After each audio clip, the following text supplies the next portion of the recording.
In the Bleak Mid Winter. In the bleak midwinter, frosty wind made moan. Earth stood hard as iron, water like a stone. Snow had fallen, snow on snow, snow on snow. In the middle of winter, one comes to expect snow, and in certain places plenty of it.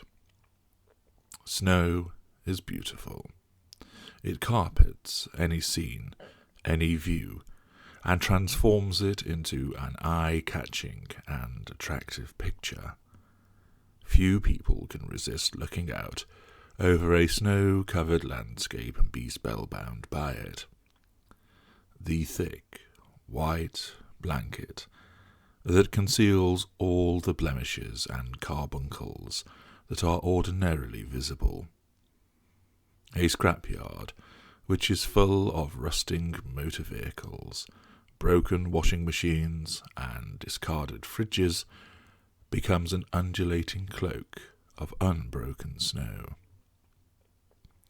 Those rough edges become smoothed.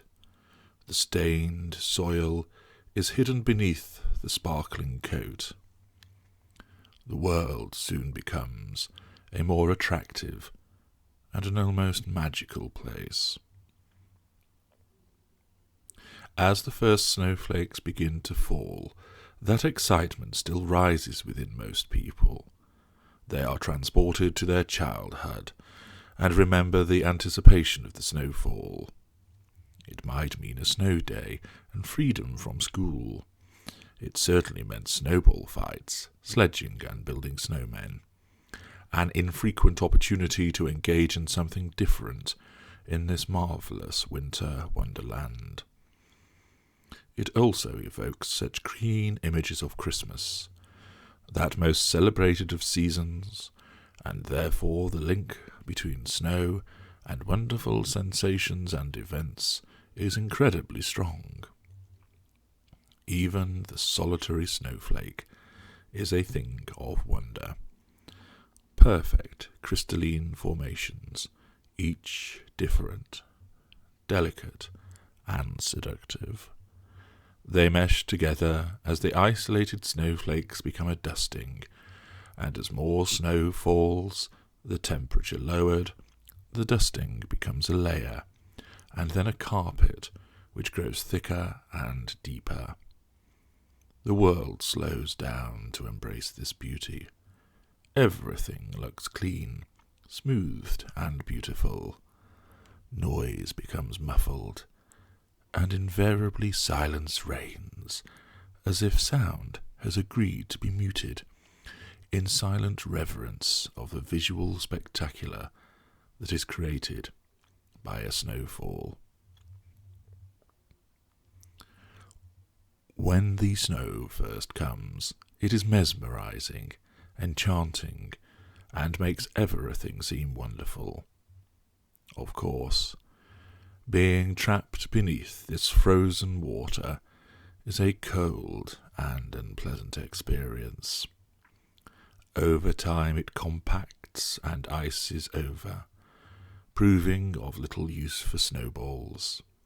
Gone is the gentle fluffiness, to be replaced by a hard-edged and potentially injurious surface that cuts if gathered into an ice ball. The thick covering of snow brings chaos to transport, halting trains and blocking roads. Walking becomes hazardous, and the very young and the very old find themselves confined to their homes. The ice that gathers on power lines drags them down and cuts people off. This once beautiful weather phenomenon becomes costly and inconvenient. Plans are cancelled, events postponed, and even the simplest of tasks becomes laborious. Even a thawing brings with it that damp, cold slush that chills and wets, increasing the risk of a traffic accident or slipping over.